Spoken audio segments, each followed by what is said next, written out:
আসসালামু আলাইকুম। আমরা যারা প্রতিযোগিতামূলক পরীক্ষায় অংশগ্রহণ করি, সেটা অ্যাডমিশন কিংবা চাকরির বাজার অথবা একাডেমিকে ফাইনাল যে পরীক্ষাগুলো হয় এইচএসসি, সেখানে আমাদেরকে প্রায়ই বলা হয় যে পত্রিকা বেশি বেশি করে পড়তে, বিশেষ করে ইংরেজি পত্রিকা পড়ে লাভটা কি? সেই জায়গায় আমরা দেখব যে লাভটা হচ্ছে যে কোনো একটা ভাষাকে বুঝতে গেলে পড়াটা খুব বেশি জরুরি। পত্রিকা আমাদেরকে অনেক খবর দেয়, খবরের মধ্যে অ্যাকচুয়ালি ইংরেজিতে আমরা দেখবো যে প্যাসেজ থাকে। সো আমাদের বেনিফিটটা হচ্ছে যে আমরা সেই জায়গা থেকে প্যাসেজগুলোকে পড়ার চেষ্টা করব, যেখানে আমাদের শব্দভাণ্ডার খুব রিচ হবে। পাশাপাশি আমরা লেখার সময় এই যে কলামগুলো আছে, সেই কলামগুলো থেকে কীভাবে প্যারাফ্রেজ করা যায়, শব্দের বা বাক্যের স্ট্রাকচারগুলো কেমন হয়, ভ্যালিডিটি অফ ওয়ার্ড কীভাবে তারা সিলেক্ট করছে, এই জিনিসগুলো শিখে আমরা আমাদের লেখার মানকেও বাড়াতে পারবো। এই যে আমরা পত্রিকা পড়বো, ঠিক কীভাবে পড়া উচিত, তিনটা বিষয় আমাদেরকে খেয়াল রাখা উচিত। প্রথমত, আমরা যখন পড়ছি পত্রিকা, তখন আমাদেরকে ভোকাবুলারি জায়গাগুলো খুব ভালোভাবে মনোযোগ দেওয়া উচিত, যে ঠিক কীভাবে তারা, যিনি কলাম লিখছেন, যে কোনো আর্টিকেল লিখছেন, তিনি এক্স্যাক্টলি যে কোনো একটা বাক্য লেখার ক্ষেত্রে বা পরিস্থিতিকে বর্ণনার ক্ষেত্রে কোন ধরনের ভোকাবস ব্যবহার করছেন, সেটা আমরা যেমন শিখতে পারবো, আমাদের ভোকাবুলারি রিচ হবে। পাশাপাশি আমরা বাক্যের গঠনকে দেখার চেষ্টা করব, যে ঠিক কোন ধরনের বাক্যের গঠন তারা ব্যবহার করে। এইখানেই গ্রামার ইন্টিগ্রেটেড হয়, অর্থাৎ আমরা দেখব যে সেন্টেন্সের প্যাটার্নগুলো আমরা বুঝতে পারবো, ভেতরে যে ফাংশনগুলো আছে, সাবঅর্ডিনেট ক্লজ কিংবা অন্যান্য যে ফাংশনগুলো ব্যবহৃত হয়, সেগুলো কোথায় কীভাবে ব্যবহৃত হচ্ছে, এই জিনিসগুলো আমরা বুঝতে পারি। তো পুরোপুরি যদি আমরা বোঝার চেষ্টা করি যে পত্রিকা পড়ার মাধ্যমে অ্যাকচুয়ালি আমাদের ইংরেজি ভাষাকে বোঝা এবং সেই ভাষায়, ইংরেজি ভাষায় লেখার মান, দুটারই ক্ষমতা আমাদের বাড়বে বা সক্ষমতা তৈরি হবে। তো আজকে আমরা ডেইলি স্টারের একটা কলাম নিয়ে আলোচনা করব। সেটা হচ্ছে শুরুতে আমরা যেটা দেখতে পাচ্ছি যে partisan selection of VCs is concerning, এই নামে একটা কলাম, যেখানে বলা হয়েছে যে public university merit based leadership, অর্থাৎ ভিসি নিয়োগ করা হয়েছে রিসেন্টলি। আমরা দেখেছি বিভিন্ন বিশ্ববিদ্যালয়ে 7টা যে বলা হয়েছে যে 7 পাবলিক ইউনিভার্সিটিস, ঢাকা বিশ্ববিদ্যালয়, রাজশাহী বিশ্ববিদ্যালয় এবং চট্টগ্রাম বিশ্ববিদ্যালয় সহ 7টা ইউনিভার্সিটিতে টোটাল ভিসি নিয়োগ করা হয়েছে নতুন। এই নিয়োগের ক্ষেত্রে ডেইলি স্টার বলছে যে এখানে পার্টিজান সিলেকশন হয়েছে। এই কলামটাকে আজকে আমরা পড়ার চেষ্টা করব। একদম হেডলাইন থেকে আমরা ধরবো যে গ্রামারগুলো এবং অন্যান্য ভোক্যাবসগুলোকে আমরা কীভাবে ব্যবহার করব। সো প্রথমেই যেই কথাটা বলা হয়েছে, partisan selection of VCs is concerning, একটা জিনিস আমার চোখে পড়লো প্রথমে, সেটা হচ্ছে যে ভিসি কথাটা এইখানে আমরা দেখতে পাচ্ছি প্লুরাল, ভিসিস এখানে প্লুরাল হিসাবে বলেছে, উপাচার্যদের বা উপাচার্যরা এরকম অর্থে। কিন্তু এইখানে যে ইজ ভার্বটা, সেটা হচ্ছে আবার সিঙ্গুলার। সো আমরা জানি যে যখন আমরা সাবজেক্ট ভার্ব এগ্রিমেন্টের রুলস পড়ি, একটাই রুলস পড়ি যে সাবজেক্ট সিঙ্গুলার হলে ভার্ব সিঙ্গুলার, সাবজেক্ট প্লুরাল হলে ভার্ব প্লুরাল। সেই জায়গার ভিত্তিতে ভিসিসের সাথে তো আর হওয়ার কথা ছিল, ইজ কেন হলো? কারণ ভিসিস এখানে নাউন হিসাবে বসলেও সাবজেক্ট হিসাবে কাজ করছে না, সাবজেক্ট হিসাবে কাজ করছে হচ্ছে এই যে ভদ্রলোক সিলেকশন, এই ওয়ার্ডটা, যে সিলেকশন অফ সামথিং, বা এই সিলেকশনটা ইজ কনসার্নিং। ঠিক আছে, তাহলে এই সিলেকশন, সাবজেক্ট যেহেতু সিঙ্গুলার, এটার সাথে ইজ বসছে, দ্যাটস ওকে। কোন ধরনের সিলেকশন? পার্টিজান সিলেকশন, অর্থাৎ দলীয় সিলেকশন। পার্টিজান যখন যদি আমরা ওয়ার্ড হিসাবে এটাকে ধরি, যে এটা ভোকাবস হিসাবে আমরা শিখবো, তাহলে আমরা এখানে লিখতে পারবো হচ্ছে ওয়ান সাইডেড, অর্থাৎ একদলীয়ভাবে যাদেরকে নিয়োগ করা হয়েছে, দলগত যে সিদ্ধান্ত সেটা। উইন্ড, অর্থাৎ তাদেরকে কি বলা যায়, যে পক্ষপাত দুষ্টভাবে নির্বাচন করা হয়েছে, এই ধরনের। সো এই যে দলীয় সিলেকশন, দলীয়ভাবে নির্বাচন ভিসিদেরকে ইজ কনসার্নিং, এই জায়গাটা হচ্ছে খুবই কনসার্নিং, বা আমরা দেখবো যে আশঙ্কার জায়গা রয়েছে। এবার পাবলিক ইউনিভার্সিটিজ নিড, এই যে ইউনিভার্সিটিস, এটা হচ্ছে সাবজেক্ট প্লুরাল বসছে এখানে সাবজেক্ট সিঙ্গুলার ছিল, দ্যাটস ওয়াই আমরা দেখছি হচ্ছে ভার্ব সিঙ্গুলার।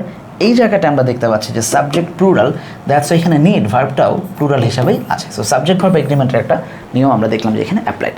সো আমরা চলে যাই যে কলামের মূল কলামে কী কী কথা বলা আছে।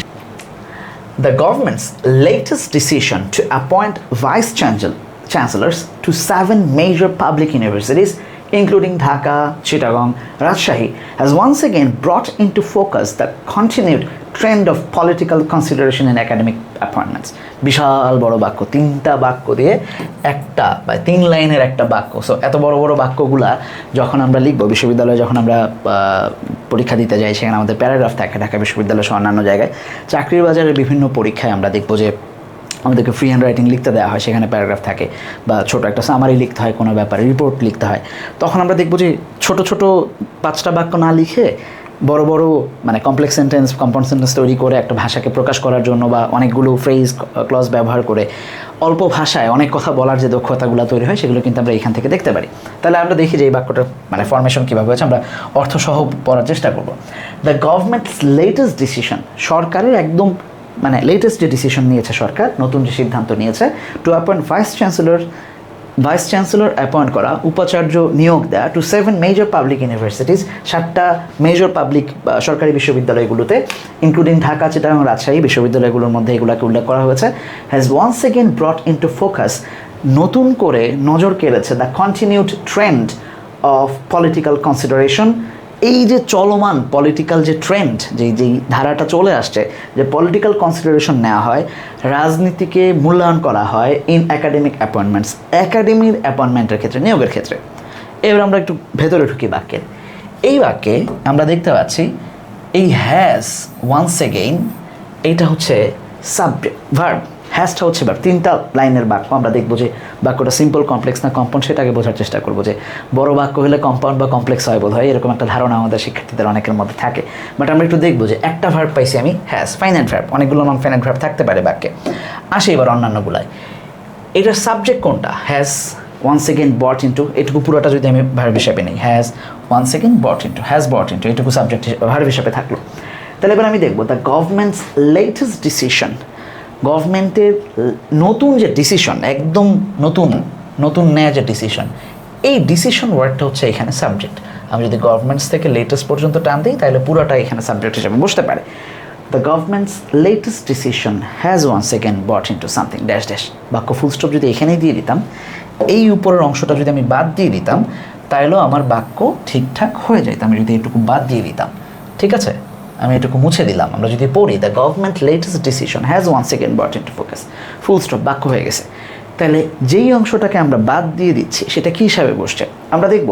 সেটার একদম শুরুতে এইখানে টু যুক্ত হয়ে বাকি অংশটুকু আস্তে আস্তে আগাচ্ছে। আমি এইটুকু দাগ দিলাম, পুরোটাকে আমরা দাগের আন্ডারে নিচ্ছি। আমরা যদি খেয়াল করি তাহলে দেখব যে এই অংশটা টু প্লাস সামথিং দিয়ে শুরু হয়েছে, right? So to plus verb যখন থাকে এটাকে আমরা বলি হচ্ছে ইনফিনিটিভ, ঠিক আছে, ইনফিনিটিভ বা ভার্ব 5 অনেক সময় বলে টু অ্যাপয়েন্ট। যখন একটা বাক্যের অংশ টু প্লাস ভার্ব 1 দিয়ে শুরু হয় সেটাকে আমরা ইনফিনিটিভ ফ্রেজ বা ক্লজ বলি, ডিপেন্ডস অন হোয়াট। যদি ফাইনাইট ভার্ব থাকে বাক্যের মধ্যে, ফাইনাইট ভার্ব কারা, একটু আমরা হ্যাজ ব্রটকে ফাইনাইট ভার্ব হিসেবে সিলেক্ট করেছি। আমরা দেখব যদি ভার্ব 1 থাকে, ভার্ব 2 থাকে কোথাও কোনো বাক্যে, সেটা ফাইনাইট ভার্ব হিসেবে ব্যবহৃত হয়। ভার্ব 3 অথবা ভার্ব 4 যদি তাদের আগে অক্সিলারি থাকে, যেমন ব্রট ভার্ব 3 এইখানে তার আগে হ্যাজ আছে, সেটা হচ্ছে ফাইনাইট ভার্ব হবে। যদি তাদের আগে অক্সিলারি না থাকে, আইএনজি ফর্মুলা অথবা পার্টিসিপল যদি তাদের আগে অক্সিলারি না থাকে, সেটা নন ফাইনাইট হিসাবে বিবেচিত হবে। এর বাইরে টু প্লাস ভার্ব 1 সারা জীবন নন ফাইনাইট হিসাবে বসে। এই যে টু অ্যাপয়েন্ট এই ওয়ার্ডটা বা এই ভার্বটা এখানে হচ্ছে নন ফাইনাইট হিসাবে বসছে। তাহলে vice chancellor to 7 major public universities including Dhaka, Chittagong, Rajshahi, এই পর্যন্ত কোথাও কোনো ফাইনাইট ভার্ব নাই। তার মানে এই অংশটা যখন কোনো ফাইনাইট ভার্ব না থাকে বাক্যের কোনো অংশে, সেটা ফ্রেজ হিসাবে কাজ করে, এইখানে আমরা এটাকে ইনফিনিটিভ ফ্রেজ বলতে পারি নাম হিসাবে। বাট তার ফাংশনটা কি, ও কি করছে এখানে, কাজটা কি ও যেটা করছে, গভর্নমেন্টের যে ডিসিশন সেটা কি, সেটা হচ্ছে গভর্নমেন্ট অ্যাপয়েন্ট করছে 7টা ভিসি বিভিন্ন বিশ্ববিদ্যালয়ে, 7টা বিশ্ববিদ্যালয়ে। এই ডিসিশন কথাটাকে এই ভদ্রলোক মডিফাই করছে, এই পুরো বাক্যটা ডিসিশন বা বাক্যের এই অংশটা ডিসিশনকে মডিফাই করছে। ডিসিশন একটা নাউন, যেটা এইখানে নাউন হিসাবেই বসছে এবং সাবজেক্ট হিসাবে বসছে আমরা বলছি। এই নাউনকে যে মডিফাই করে, অর্থাৎ নাউনের দোষ, গুণ, অবস্থা, পরিমাণ বর্ণনা করে, তাকে আমরা কি ডাকি, তাকে আমরা অ্যাডজেটিভ ডাকি। অর্থাৎ এই অংশটা অ্যাডজেটিভ ফ্রেজ হিসাবে কাজ করেছে। সো আমাদের পরীক্ষায় প্রশ্ন আসে বিভিন্ন সময় আন্ডারলাইন দেয়া, এই যে এইটুকুর মধ্যে আন্ডারলাইন দিয়ে আমরা এটা কোন ফ্রেজ, এটা কোন ক্লজ, অনেক সময় শুধু টু অ্যাপয়েন্ট ভাইস চ্যান্সেলর্স এইটুকু দাগ দেয় আছে অলরেডি, যদি একটা হাইপার লিঙ্ক ক্লিক করলে অন্য জায়গায় চলে যাবো আমরা। এই অংশটুকু একটা ইনফিনিটিভ ক্লজ হিসাবে ফ্রেজ হিসাবে বসছে, এই পুরো অংশটাই একটা ফ্রেজ হিসাবে বসছে, কারণ সে নাউনকে মডিফাই করছে। সো এই জায়গা থেকে আমরা একটু দেখবো যে এইভাবে ভেতরের গ্রামারগুলোকে ধরা যায়। ওকে, তাহলে এই ডিসিশনটা had brought into focus the continued trend of political consideration. তাহলে এখানে কনসিডারেশন আবার দেখতে পাচ্ছি আমরা নাউন, তার আগে পলিটিক্যাল শব্দটা হচ্ছে অ্যাডজেক্টিভ হিসেবে বসবে। যখন নাউনকে কেউ মডিফাই করে আমরা দেখবো সেটা ডেফিনেটলি অ্যাডজেক্টিভ হিসেবে বসে। একাডেমিক অ্যাপয়েন্টমেন্টস, ডিসপাইট রিপিটেড কলস for a merit-based and accountable system at our public universities, যদিও বারবার রিপিটেড টাইমস অনেক সময় ধরে বলা হচ্ছে, চাওয়া হচ্ছে ফর আ মেরিট-বেসড, মেধার ভিত্তিতে অ্যান্ড অ্যাকাউন্টেবল সিস্টেম, এমন একটা সিস্টেমকে চাচ্ছি আমরা। তাহলে আমরা একটু খেয়াল করি, এখানে সিস্টেমটা হচ্ছে আমরা সিস্টেমকে নাউন হিসাবে নিচ্ছি। তাহলে সিস্টেমের আগে যেই দুইটা ওয়ার্ড পাই বা শব্দের পাই আমরা, সেটা হচ্ছে অ্যাকাউন্টেবল আর একটা হচ্ছে মেরিট বেসড। এই দুইটাই মেরিট বেসড এবং অ্যাকাউন্টেবল দুইটাই সিস্টেমকে মডিফাই করছে। কেমন সিস্টেম? Merit based system. কেমন সিস্টেম? Accountable system. এই দুইটা যেহেতু মডিফাই করছে, তারা অ্যাডজেক্টিভ হিসাবে বসছে। এইখানে তারা কী হিসাবে বসবে? অ্যাকাউন্টেবল বসবে হচ্ছে অ্যাডজেক্টিভ হিসাবে। এখন অ্যাকাউন্টেবল শব্দের অর্থ কী? আমরা অনেক সময় অ্যাকাউন্টেবল শব্দের অর্থ ভুলে যাই, যেটা বিভিন্ন পরীক্ষায় বারবার আসে। অ্যাকাউন্টেবল হিসাবে আমরা বলতে পারবো হচ্ছে রেসপন্সিবল। কি বলতে পারবো? রেসপন্সিবল ব্যবহার করতে পারবো। অ্যাকাউন্টেবল হিসেবে আমরা বলতে পারবো ফেয়ার, লায়াবল সিস্টেম। এগুলোকে দাঁড় করানোর জন্য যে চাওয়াটা ছিল, এই চাওয়া সত্ত্বেও দ্য লেটেস্ট সিলেকশন, যেটা যেই মাত্র আমরা বললাম, appear to signal, appear to মানে এখানে সিম, মনে হচ্ছে signal a return to the old practice, আগের পুরাতন যে প্র্যাকটিস ছিল সেটার দিকে রিটার্ন করে গেছে আমরা মনে হচ্ছে এই নিয়োগের মাধ্যমে। অফ পার্টিজান অ্যাপয়েন্টমেন্টস, দলীয় নিয়োগ বা দল ভিত্তিক নিয়োগ, হুইচ ইজ রিগ্রেটেবল। আচ্ছা, এই বাক্যে যেটা খুবই দুঃখজনক, রিগ্রেটেবল মানে দুঃখজনক, বা এখানে আমরা বলতে পারি আনওয়েলকাম। হ্যাঁ, আনওয়েলকাম। আচ্ছা, খেয়াল করি আমরা ডিসপাইট দিয়ে যখন কোনো বাক্য শুরু হয় তখন আমরা স্বাভাবিকভাবে এটাকে ধরে নিয়ে হচ্ছে সিম্পল বাক্য। ও, উপরে এই বাক্যটা কিন্তু সিম্পল বাক্যই ছিল, যেটা আমি বলতে ভুলে গেছি মেনশন করতে, যে 3 লাইনের বাক্য অ্যাকচুয়ালি সিম্পলই হয়, সিম্পল সেন্টেন্সই হয়। এটা একটা উদাহরণ, যে বাক্য 5 লাইন হলো কি 10 লাইন হলো ডাজন্ট ম্যাটার, একটাই ভার্ব আছে, has once again brought into. এই পুরো বাক্যে 1 2 3 লাইন 12 লাইনের বাক্যে একটাই ফাইনাইট ভার্ব আছে। উপরে একটা ভার্ব 5 পাচ্ছি যেটা নন ফাইনাইট, বাট পুরোটাই একটাই ভার্ব আছে ফাইনাইট। এই বাক্যটা হচ্ছে একটা সিম্পল বাক্য। আসি পরে, ডিসপাইট রিপিটেড কলস, বারবার চাওয়া সত্ত্বেও, ডিসপাইট সাধারণত সিঙ্গুলার হয়, সিম্পল বাক্য হয়, কিন্তু পরে এসে আমরা দেখব এই যে এখানে একটা ক্লজ মেকার বসছে হুইচ, এবং তারপরে ইজ একটা ফাইনাইট ভার্ব। ঠিক আছে, রিপিটেড কলস পাবলিক লেটেস্ট, এই অ্যাপিয়ার এখানে হচ্ছে একটা ফাইনাইট ভার্ব, এইখানে একটা ফাইনাইট ভার্ব ছিল appear, to signal non finite verb, আর এইখানে ক্লজ মেকার যুক্ত আর একটা ফাইনাইট ভার্ব বসছে, হুইচ যেহেতু বাক্যে ব্যবহৃত হয়েছে আমরা দেখবো সেই ক্ষেত্রে এটা হচ্ছে একটা কমপ্লেক্স সেন্টেন্স হিসেবে বসছে।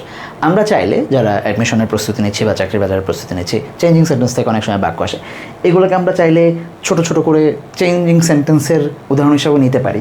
যে এই বাক্যটাকে যদি আমি সিম্পল করতে চাই তাহলে আমাকে হুইচ উঠায় দিতে হবে, এবং এই ইজটাকেও রাখা যাবে না, মানে এটাকে নন ফাইনাইট করে ফেলতে হবে। তাহলে আমরা বলতে পারবো এখানে despite repeated calls for merit based and accountable system, our universities latest regrettable selection বলে দিলেই আমরা দেখবো যে এখানে চলে গেলেই, রিগ্রেটেবল সিলেকশন বলে দিলেই হয়ে যাবে, বা মানে এখানে রিগ্রেটেবল না রাখলেও হবে, বাক্যটা সিম্পল হয়ে যাবে। Among the newly appointed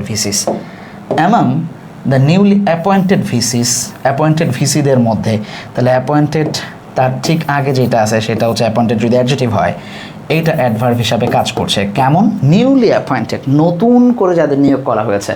most have direct or indirect affiliations with the ruling party, ক্ষমতাসীন দলের সাথে তাদের অ্যাফিলিয়েশন রয়েছে। What is the meaning of affiliation? Affiliation শব্দটার একটা কমন ওয়ার্ড, যেটা ম্যাক্সিমাম সময় বিশ্ববিদ্যালয়ের পরীক্ষাগুলোতে আমরা আসতে দেখছি বা অন্যান্য চাকরি বাজারের পরীক্ষাতে আসে, সেটা হচ্ছে অ্যামালগামেশন।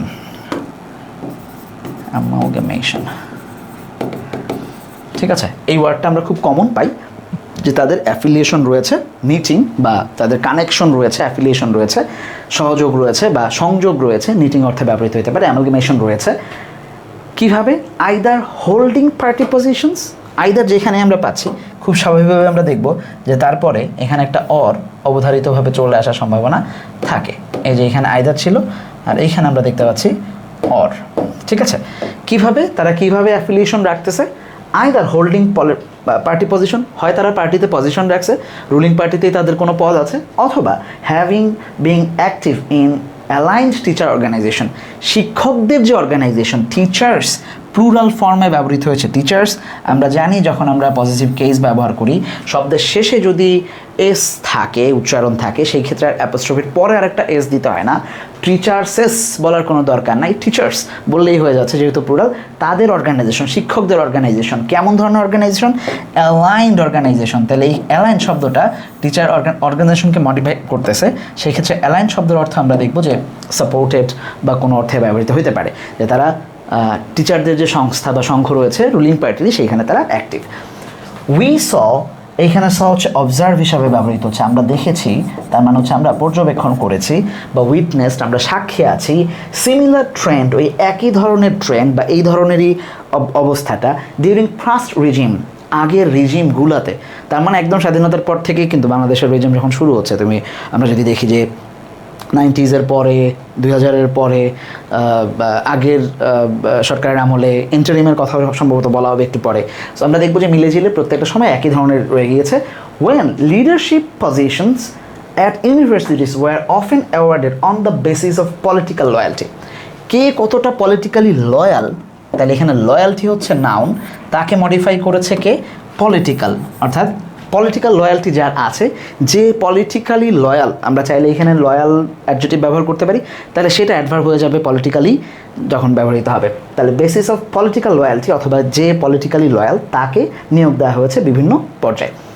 সাচ প্র্যাকটিসেস, এই প্র্যাকটিসগুলা হ্যাভ হিস্টোরিক্যালি এনকারেজড, তাহলে এইখানে হ্যাভ বসছে প্লুরাল ফর্ম, ডেফিনেটলি তার আগে যেই নাউনটা আছে দেখো প্র্যাকটিসেস, এইটা বসছে হচ্ছে প্লুরালি। হিস্টোরিক্যালি এনকারেজড, হ্যাভ এনকারেজড, পুরো ভার্বটা হচ্ছে এটা, হ্যাভ এনকারেজড, এনকারেজ করেছে academics two engage in partisan activities. এই অবস্থাটায় যে দল করলেই নিয়োগ পাওয়া যায়, এই অভ্যাসটাই তাদেরকে পার্টিজান অ্যাক্টিভিটিসে, দলের কাজকর্মে, অর্থাৎ যেই দলেই ক্ষমতায় থাকে বা ক্ষমতায় আসতে পারে সম্ভাব্য সেই ধরনের কার্যক্রমে, রাজনৈতিক দলের কার্যক্রমে অংশগ্রহণ করতে তাদেরকে এনকারেজ করেছে, পুশ করেছে, এখানে সেই অর্থে ব্যবহৃত হতে পারে। After the July uprising, July বিপ্লবের পর, দ্য পিপল হোপড, লোকজন আশা করেছিল, for a break from this culture. আচ্ছা, তাহলে জুলাই আপরাইজিং এই অংশটুকু দেখো, আমরা যদি খেয়াল করি এই অংশটুকু জুলাই আপরাইজিংয়ের আগে, এইখান থেকেই বাক্য শুরু হয়ে গেছে, পিপল হোপড, সাবজেক্ট ভার্ব। তাহলে আগে এইটুকু কি? আমরা যদি প্রশ্ন করি মানুষ কখন হোপ করেছিল, এই হোপটা কখন করেছিল? যখন কোনো জিনিসের অ্যান্সার আসবে, হোয়েন, হোয়াই, হাউ, এই জিনিসগুলো দিয়ে যখন অ্যান্সার আসবে তখন আমরা সেটাকে অ্যাডভার্ব বলবো। ওকে, তখন আমরা সেখানে অ্যাডভার্ব বলবো। যদিও আফটার দিয়ে শুরু হয়েছে, এটা প্রিপোজিশনাল ফ্রেজ হওয়ার কথা ছিল, কিন্তু এইখানে যেহেতু হোপকে মডিফাই করেছে, ভার্বকে মডিফাই করেছে, দ্যাটস এটা অ্যাডভার্বিয়াল ফ্রেজ। ফ্রেজ কেন? কারণ এখানে কোনো ফাইনাইট ভার্ব নাই, এটা একটা অ্যাডভার্বিয়াল ফ্রেজ। সো পরীক্ষা অনেক সময় আসে যে প্রিপোজিশনাল ফ্রেজ অপশনে অ্যাডভার্বিয়াল ফ্রেজও থাকে, যদি সেটা ভার্বকে মডিফাই করে এবং অপশনে অ্যাডভার্বিয়াল ফ্রেজ থাকে, খুব স্বাভাবিকভাবে প্রিপোজিশনাল ফ্রেজ হওয়া সত্ত্বেও আমরা সেটাকে হচ্ছে অ্যাডভার্বিয়াল ফ্রেজ অ্যান্সার করবো। কারণ প্রশ্নকর্তা জানতে চান যেটা প্রিপোজিশনাল ফ্রেজ সেটা আমি জানি, এটা যে অ্যাডভার্বিয়াল ফ্রেজও হয় সেটা আমি জানি কিনা সেটাই জানতে চান প্রশ্নকর্তা। Okay, so people hoped for a break, মানুষ আশা করেছিল যে এই সিস্টেমটা ভাঙবে, but those expectation remained unfulfilled. আমরা দেখব যে এই এক্সপেকটেশনগুলা আনফুলফিলড রয়ে গেছে বা সেটা পূরণ হয় নাই। আচ্ছা, রিমেইন ভার্বের পর সাধারণত বি ভার্ব বা লিঙ্কিং ভার্ব হিসাবে যখন বসে তখন আমরা দেখব এরপরে যা থাকে সেটা বসে হচ্ছে অ্যাডজেক্টিভ হিসাবে, রাইট? তাহলে যে আনফুলফিলড এখানে হচ্ছে অ্যাডজেক্টিভ হিসাবে বসে। দোজ এক্সপেকটেশনস, ওই এক্সপেকটেশনগুলো আনফুলফিলড রয়ে গিয়েছে, সেগুলো পূরণ হয় নাই। As institutional procedures were not followed in VC appointments even during the interim government tenure. তারা বলার চেষ্টা করছে যে ইন্টারিম গভর্নমেন্টের সময়ও জুলাই আপরাইজিংয়ের পরে এই প্রসিজিওরগুলোকে, এই মেথডগুলোকে, প্রসিজিওর শব্দটার সাথে এটা বানানোর জন্য অনেক গুরুত্বপূর্ণ হয় অনেক সময়, আমরা যখন লিখতে যাই বানান ভুল করি অনেকেই। সো এই ক্ষেত্রে আমরা একটু লিখে রাখবো যে এটা হচ্ছে মেথড ব্যবহার হতে পারে, প্রসেস ব্যবহার হিসেবে ব্যবহৃত হতে পারে, মেথড অথবা প্রসেস হিসেবে ব্যবহৃত হতে পারে, বা আইডিয়াস বা এই ধরনের টুলস। দিস ইনস্টিটিউশনাল প্রসিজার্স বা মেথডগুলো আমরা দেখব ফলো করা হয়নি। While the rules in several universities require the VCs to be appointed by the Senate elected panels. আচ্ছা, যদি আমরা নর্মালি এটাকে ধরি প্যানেল, এটা হচ্ছে এখানে সাবজেক্ট হিসেবে বসে যেহেতু বাক্য প্যাসিভ হয়েছে, তাহলে তার আগে এই ইলেক্টেড শব্দটা, সিনেট ইলেক্টেড, এটা হচ্ছে মডিফাই করেছে প্যানেলসকে। সো এখানে এটা অ্যাডজেক্টিভ। এই ভদ্রলোক নাউন। প্যানেল শব্দের অর্থ কি? একদল লোক, গ্রুপ অফ পিপল যাদেরকে সিলেক্ট করা হয় আগে থেকে, যারা সেখানে যে কোনো জিনিসকে কন্ট্রোল করে বা জাজ হিসাবে কাজ করে, তারাই সেখানে মতামত দেয়, গভর্ন করে, এই ধরনের। সো সিনেটের আলাদা প্যানেল থাকে বিশ্ববিদ্যালয়গুলোতে, যারা কথা বলে বিভিন্ন ইস্যু নিয়ে, শিক্ষক এবং ছাত্রদের মধ্যে থেকে সেখানে প্রতিনিধি থাকে। এদের মাধ্যমে while the rules in several universities, এই ইউনিভার্সিটিগুলোতে নিয়ম রয়েছে, require the VC to be appointed by senate elected panels, সিনেটের দ্বারা ইলেক্টেড প্যানেলের মাধ্যমেই তারা ভিসি হবে, এই নিয়মটা রয়েছে। কিন্তু this senate elections themselves have frequently been delayed. কিন্তু আমরা দেখি যে এই যে সিনেট যারা ইলেকশন হওয়ার কথা, মানে যারা সিনেটে ইলেক্টেড হবে, সেই নির্বাচনটাই, সিনেট ইলেকশনটাই মাঝে মাঝে দেমসেলভস আমরা দেখব যে ঠিকঠাকভাবে হয় না বা ডিলেড হয়, ফ্রিকোয়েন্টলি ডিলেড হয়। তাহলে হ্যাভ বিন ডিলেড ভার্ব কোন ধরনের, কেমনভাবে সেটা ডিলেট হয়? ফ্রিকোয়েন্টলি ডিলেট হয়। ফ্রিকোয়েন্টলি এখানে হচ্ছে অ্যাডভার্ব হিসাবে ব্যবহৃত হবে, যেটা সামটাইমস বা মোস্টলি, ভেরি অফেন এই অর্থে ব্যবহৃত হচ্ছে। Or not held at all, অথবা একদমই নির্বাচন হয় না। Allowing appointments two proceed without proper consultation, এই অবস্থাটা অ্যালাউইং, এখানে দেখেন ভার্ব 5 বসছে, রাইট? ভার্ব 4 বসছে, অর্থাৎ ভার্ব 1 আইএনজি, আগে কোনো অক্সিলারি আছে? নাই। অক্সিলারি না থাকলে এটা একটা নন ফাইনাইট ভার্ব। বাক্যেই আমরা কয়টা দেখতে পাই? রিকোয়ার একটা ফাইনাইট ভার্ব, আর এইখানে হ্যাভ বিন অফেন, ওকে। কিন্তু এইখানে চাইলে আমরা একটা ক্লজ মেকার যুক্ত করতে পারি, হুইচ অ্যালাউস, তাইলে সেটা আরেকটা এক্সটেন্ডেড ভার্সন হবে কমপ্লেক্স কম্পাউন্ড সেন্টেন্সের। কিন্তু এখন যেহেতু নাই, এটা নন ফাইনাইট হিসেবেই কাজ করতেছে। কী করে? এই যে অ্যাপয়েন্টমেন্টগুলো দেওয়া হয় ভিসিদেরকে, সেটা উইদাউট প্রপার কনসালটেশন ছাড়াই, ওই যে সিনেট প্যানেলে যারা ইলেক্টেড হয় তাদের কোনো ধরনের কনসালটেশন ছাড়াই, পরামর্শ ছাড়াই, তাদের কোনো মতামত ছাড়াই, অপিনিয়ন ছাড়াই সেটা সিলেক্টেড হয়ে যায়। Even were mechanisms such as search committees, বিভিন্ন বিশ্ববিদ্যালয়ে সার্চ কমিটি প্রদান করা হয় বা নিয়োগের ব্যবস্থা আছে, হ্যাভ বিন স্টাবলিশড, এগুলি স্টাবলিশড আছে বিভিন্ন বিশ্ববিদ্যালয়ে, they have not consistently employed, সেইখানেও ঠিকঠাকভাবে এই সার্চ কমিটিকে নিয়োগ দেওয়া হয় না। তার মানে যেই লাও সেই কদুর অবস্থাতেই থাকে সবসময়। ওকে, বিএনপি তারা বলার চেষ্টা করছে যে বাংলাদেশ ন্যাশনালিস্ট পার্টি যারা আসছে ক্ষমতায়, ইন ইটস ইলেকশন ম্যানিফেস্টো, ইলেকশনের যে তাদের ম্যানিফেস্টো ছিল, সেই ম্যানিফেস্টোতে প্লেজড, তারা প্রমিস করেছে। প্লেজড মানে হচ্ছে কথা দেয়া, তার মানে এটাকে আমরা ব্যবহার করতে পারি হচ্ছে প্রমিসড। দে প্রমিসড, তারা কি করেছে? প্রমিসড,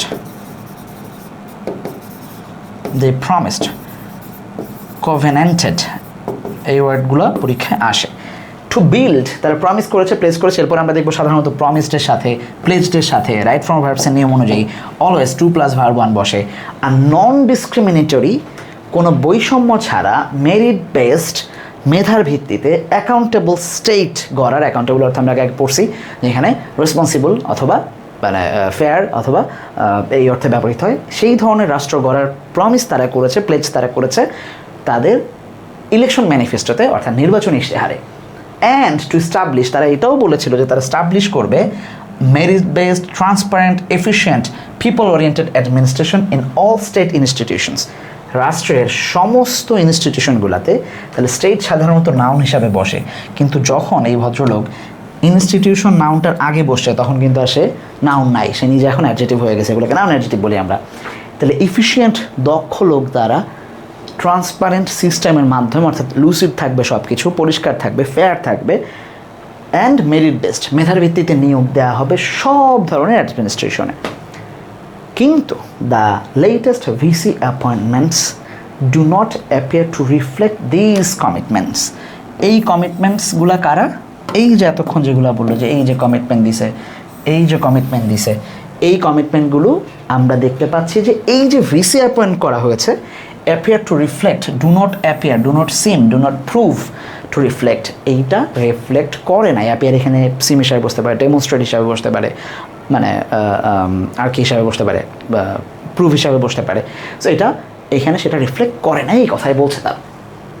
দ্য এডুকেশন মিনিস্টার, যদিও এডুকেশন মিনিস্টারের ব্যাপারে এখানে রেফার টানা হচ্ছে, হ্যাজ ডিফেন্ডেড, উনি ডিফেন্ড করেছেন দিজ অ্যাপয়েন্টমেন্টস, আর্গুইং, এখানে আর্গুইং বসছে হচ্ছে নন ফাইনাইট হিসাবে, যেহেতু আগে কোনো অক্সিলারি নাই, that political engagement is not a disqualification and that selections were based on qualification and performance. আচ্ছা, is একটা ফাইনাইট ভার্ব, আমি ফাইনাইট ভার্বগুলোকে মার্ক করছি। were based, am is আর was were plus verb three বসলে সেটা passive হয়, adjective আছে, সরি এটা প্যাসিভ আছে। তাহলে আমরা দেখব এখানে একটা ফাইনাইট ভার্ব, বাক্যের গঠনগুলো আমরা একটু দেখি। এখানে একটা ফাইনাইট ভার্ব, এইখানে আরও একটা ফাইনাইট ভার্ব। কখনোই বাক্যে দুটা তিনটা ফাইনাইট ভার্ব বসবে না যদি না আমরা দেখি যে তাদের প্রত্যেকটার মাঝখানে প্রথমটার পরে প্রত্যেকটার জন্য আলাদা আলাদা করে একটা করে ক্লজ মেকার বসবে। আমরা একটু চেক করবো যে ক্লজ মেকারগুলো আছে কিনা। এই যে দ্যাট একটা ক্লজ মেকার, সো দুইটা ফাইনাইট ভার্বের মাঝখানে একটা ক্লজ মেকার। আবার এই ফাইনাইট আর এই ফাইনাইটের মাঝখানে একটা ক্লজ মেকার বসবে। এই যে দেখবো যে that selections were based on, তাহলে এখানে একটা ক্লজ মেকার আছে। বাদ বাকি যত কিছু থাকবে, এই যে একটা নন ফাইনাইট ভার্ব, আরও 100টা 1000টা নন ফাইনাইট ভার্ব থাকলেও আমাদের কোনো সমস্যা ছিল না। যতবার আমরা একটা ফাইনাইট ভার্ব বসাবো প্রথম ফাইনাইটটার পরে প্রত্যেকবারে আমাদেরকে একটা করে ক্লজ মেকার অ্যাড করতে হবে। সো এডুকেশন মিনিস্টার বলছেন যে অ্যাপয়েন্টমেন্টগুলা ফেয়ার, কারণ কি এটা হচ্ছে arguing that political engagement is not a disqualification. আমরা দেখছি মিলন সাহেব এটা বলছেন যে কারো রাজনৈতিক যোগ্যতা কি কারো ডিসকোয়ালিফিকেশন না, ওয়ার বেসড অন কোয়ালিফিকেশন আর পারফরমেন্স। উনি বলছেন যে আমরা যে নিয়োগটা দিচ্ছি সেটা কোয়ালিফিকেশন এবং পারফরমেন্স অনুযায়ী, মন্ত্রীর ভাষায়। While participation in politics is a democratic right, আমরা মেনে নিচ্ছি, যিনি ক্রিটিক লিখতেছেন তিনি বলতেছেন যে হ্যাঁ কোনো সমস্যা নাই, পলিটিক্যাল রাইটগুলা ইজ আ ডেমোক্রেটিক রাইট। যদি কেউ পলিটিক্স করে, participation is politics is a democratic right, সেটা গণতান্ত্রিক অধিকার। মন্ত্রীর কথাতেই সে প্যারাফ্রেজ করে বলছে, মন্ত্রী এটাও বলছিল যেটা তারা ডেমোক্রেটিক রাইট।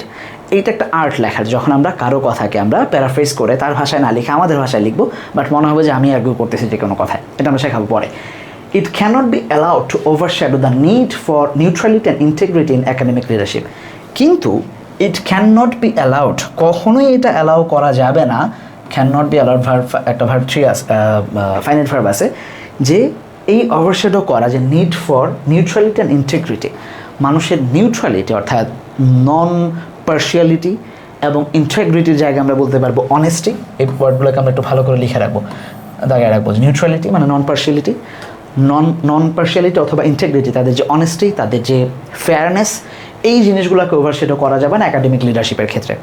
অর্থাৎ কারো গণতান্ত্রিক অধিকার আছে বলে সেই গণতান্ত্রিক অধিকারকে আমরা সামনে নিয়ে আসতে পারবো না, বরং একাডেমিক পারফরমেন্সটাকে আমরা সামনে রাখবো, এই কথাই বলছে। তাহলে আমরা দেখবো যে হোয়াইল যুক্ত হয়ে এইখানে ইজ একটা ফাইনাইট ভার্ব, এই যে একটা ফাইনাইট ভার্ব, আর এখানে cannot be allowed finite verb, কারণ এখানে হোয়াইল যুক্ত হয়েছে ক্লজ মেকার হিসেবে, এটা একটা কমপ্লেক্স সেন্টেন্স হিসেবে বসছে। ইউনিভার্সিটিজ রিকোয়ার অ্যাডমিনিস্ট্রেটরস, ইউনিভার্সিটির অ্যাডমিনিস্ট্রেটর প্রয়োজন, বাক্যে ফুল স্টপ দিয়ে দিলেই বাক্য হয়ে গেছিল।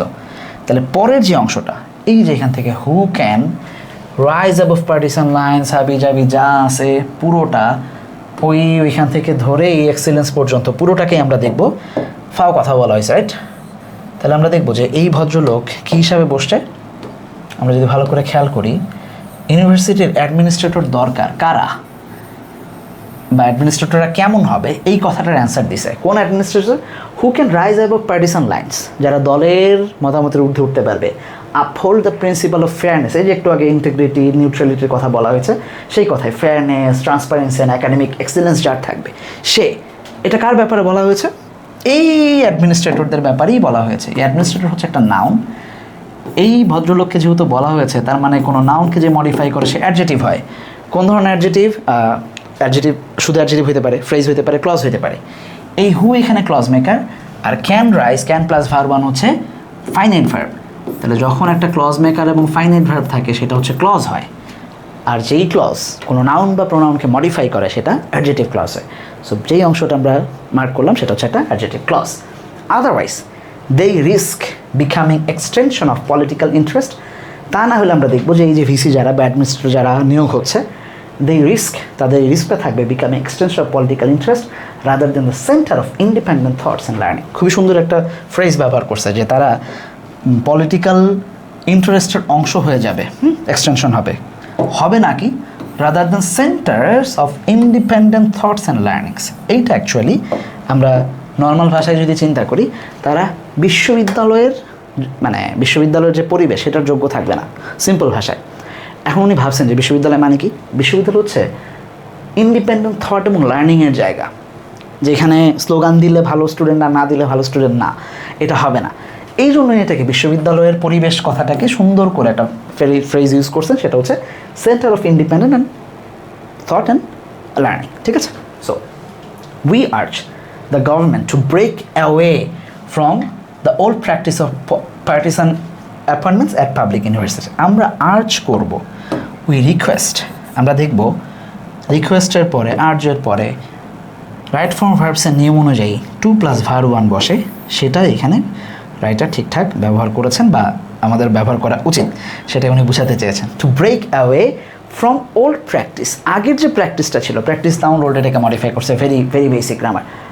পার্টিসান অ্যাপয়েন্টমেন্টস যেগুলো দেওয়া হয় কোথায়? At public universities. তাহলে অ্যাট পাবলিক ইউনিভার্সিটিস এটা অ্যাডভার্বিয়াল ফ্রেজ, কোথায় দিয়ে অ্যান্সার পাচ্ছি আমরা, এইটা থেকে বেরোয় আসবে তারা, এই রিকোয়েস্ট আমরা করি, আর্জ করি। It should be led by example, খুব অসাধারণ একটা ফ্রেজ এখানে ব্যবহার করেছে, আমরা দেখব যে এটা আমরা আরও ভালো ফ্রেজ ব্যবহার করতে পারবো এখানে। It should led by example, শুধু এইটুকু, লেড বাই এক্সাম্পল মানে হচ্ছে কোনো জিনিসকে গাইড করা। আরও একটা ভালো ওয়ার্ড আছে, আমরা যারা রেসলিং দেখি তারা অনেক সময় শুনবো যে ডোয়েন জনসন বা রক, তার একটা নাম আছে ট্রেইল ব্লেজার। অ্যাকচুয়ালি এটা রকি জনসন তার বাবার ডায়লগ ছিল। সো ট্রেইল ব্লেজার মানে হচ্ছে যে এই যে ট্রেইল ব্লেজার, এটা লিখি, হ্যাঁ, ট্রেইল ব্লেজার অর্থাৎ যে পথ দেখায়, পথ প্রদর্শক। আরেকটা ভালো ফ্রেজ আছে, সেটা হচ্ছে ওয়াক দ্য টক, মানে যা বলছো তা করে দেখাও। তো সরকার যে বলছে আসার আগে কোন কথাগুলো বলছে, এই যে এই করবে সেই করবে, বিএনপি যা যা বলছে এইটা করে দেখানোর এখনই সময়। সো ওয়াক দ্য টক, যা বলছিলে সেটাকে এখন করে দেখাও। বা ট্রেল ব্লেজার, যে তুমি এখন ট্রেল ব্লেজার হও, অর্থাৎ lead the example, to guide, to establish something, যে তাদের এখন এই এক্সাম্পলটা স্টাবলিশ করা উচিত। Strictly adhering to establish procedures when filling key academic position. তাহলে এখানে ফিলিং কি অর্থে ব্যবহৃত হয়েছে? এই ফিলিংটা এখন ব্যবহৃত হচ্ছে অ্যাপয়েন্টিং, ওয়েন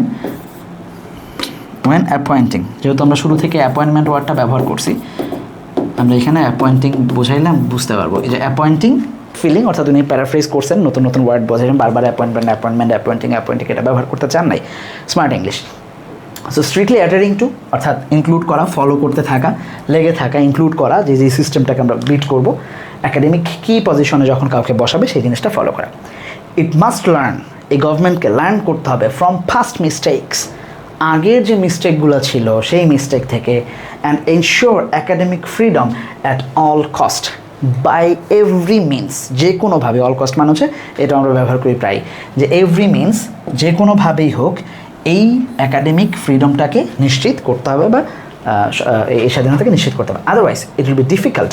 ডিফিকাল্টের পরে এই যে আর্জের পরে আস্কের পরে আমরা দেখব কী হবে, 2 + ভার্ব 1 বসে। It will be difficult to strengthen academic standards, academic স্ট্যান্ডার্ডকে শক্তিশালী করাটা খুবই কঠিন হয়ে যাবে। অ্যান্ড ইনস্টিটিউশনাল ক্রেডিবিলিটি, খুব ইম্পর্ট্যান্ট একটা ওয়ার্ড, যেটা আমি আমার ক্লাসে সবসময় বাচ্চাদেরকে যেখানেই পাই সেখানেই পড়াই, এইচএসসিতেও আসে। সো এখান থেকে প্রশ্ন আসবে, ক্রিড, মূল ভার্বটা হচ্ছে, মূল অংশটা হচ্ছে ক্রিড, বিশ্বাস। এখান থেকে যত যা আসে, ক্রেডিবল, ইনক্রেডিবল, ইনক্রেডিবিলিটি, ক্রেডিবিলিটি যা আসছে, অর্থাৎ বিশ্বাসের জায়গা বা আইডিয়ার জায়গা, হ্যাঁ, বিলিফের জায়গা, এই জিনিসগুলো নষ্ট হবে। ট্রাস্টের জায়গা আমরা দেখব যে নিশ্চিত করা কঠিন হয়ে যাবে। Overall the government must act, মাস্টের পরে ভার্ব 1 বসে, সেটা আমরা সবাই জানি। সো জাস্ট চেক করবো যে ঠিক আছে কিনা। মাস্ট অ্যাক্ট ডিসাইসিভলি, তাকে খুব ডিসাইসিভলি এটাকে নিশ্চিত করতে হবে, অ্যাক্ট করতে হবে। টু অ্যাক্ট ডিসাইসিভলি, একসাথে আমরা একটু মনে রাখার চেষ্টা করবো এটা, যে টু অ্যাক্ট ডিসাইসিভলি, কোনো জিনিস মাস্ট অ্যাক্ট ডিসাইসিভলি, এই ফ্রেজটাকে আলাদাভাবে মনে রাখবো, যে কোনো জিনিস খুব কঠিনভাবে, দৃঢ়ভাবে, ফার্মলি, FIRMLY, ফার্মলি, হ্যাঁ, ফার্মলি, যে to prioritise merit, transparency and independence in university governance. ইউনিভার্সিটির গভর্নেন্সগুলোতে বা এই স্বায়ত্তশাসনের জায়গায় বা কমিটিগুলোতে অবশ্যই মেরিট, ট্রান্সপারেন্সি, মানে এতক্ষণ ধরে যে আলোচনাই হচ্ছে উনি মানে সমাপ্ত করতেছেন এইভাবে, যে মেরিট, ট্রান্সপারেন্সি এবং এই জিনিসগুলোকে প্রায়োরিটাইজ করা উচিত। এখান থেকে আমরা দেখবো যে আমরা যখন প্যারাফ্রেজ করব বা একটা প্যারাগ্রাফ লেখার নিয়ম কেমন হয় সেই জিনিসগুলোকে আমরা একটু দেখার চেষ্টা করব, যে যিনি যেখানে শেষ করলেন এই কথাটাই কিন্তু একদম শুরুতে এই যে এখানে বলছিলেন, public universities need merit based leadership. তো এটা দিয়েই উনি কথা শেষ করেছেন, যা দিয়ে শুরু তারই শেষ। মাঝখানে আমরা দেখলাম যিনি কয়েকটা পয়েন্ট হাইলাইট করেছে, মন্ত্রীর কথা নিয়ে আসছেন, প্রিভিয়াস প্রমিস স্মরণ করাই দিয়েছেন এবং বর্তমান সিচুয়েশনটাকে উল্লেখ করছেন। সো আমাদের কাজ হবে এখান থেকে যে গ্রামারগুলোকে আমরা পাইলাম এগুলো রেগুলার প্র্যাকটিস করা, ভোকাবুলারিগুলো 8-10টা ভোকাবুলারি শিখাইছি, এই জিনিসগুলোকে নিজের একটা খাতায় নোট করে ফেলা এবং রেগুলার আমিও চেষ্টা করব যে কিছু মানে সপ্তাহে অন্তত রেগুলার পত্রিকা থেকে বিভিন্ন টপিককে নিয়ে আসা আলোচনা করা, যাতে করে আমাদের স্টুডেন্টরা অ্যাডমিশনে যারা যায় তাদের যেমন লেখার হাত ভালো হবে, প্যারাগ্রাফ লিখতে থাকে বিশ্ববিদ্যালয়ে, যেহেতু প্যারাগ্রাফ আসে, রাজশাহীতে আসে ইংলিশের জন্য, বিউপিতে আসে না। সো ওই সময় তাদের প্যারাগ্রাফ লেখার হাত যেমন ভালো হবে, পাশাপাশি আমরা যারা চাকরি বাজারের জন্য পড়াশোনা করছি তারাও একটা আইডিয়া পাবো যে আসলে পত্রিকা কীভাবে পড়তে হয়, বা যারা আমরা ওভারঅল ইংরেজি শিখতে চাই। পড়ার জন্য পত্রিকা তো নর্মালি পড়ি, গল্প উপন্যাস এভাবে পড়ার দরকার নাই, বাট অন্তত যেহেতু আমরা পত্রিকা থেকে প্রশ্ন আসে, ইনফরমেশনের পাশাপাশি আমরা ইংরেজি শেখার ক্ষেত্রে সেটাকে ব্যবহার করতে পারবো ইনশাআল্লাহ। সো এরপর আমরা চেষ্টা করবো যে সামারিগুলো লেখার এটার এবং প্যারাফ্রেজ করে যে কোনো একটা প্যারাকে ধরে সেটা একটু নিজের প্যারাফ্রেজ ট্রান্সলেশন করা, এইভাবে আমাদের লেখার হাত বাড়বে, পাশাপাশি আমাদের পড়ার অভ্যাসটা গড়ে উঠবে। দেখা হবে নতুন কোনো ক্লাসে, তার এক পর্যন্ত সবাইকে ভালো থাকবেন, সুস্থ থাকবেন, আসসালামু আলাইকুম।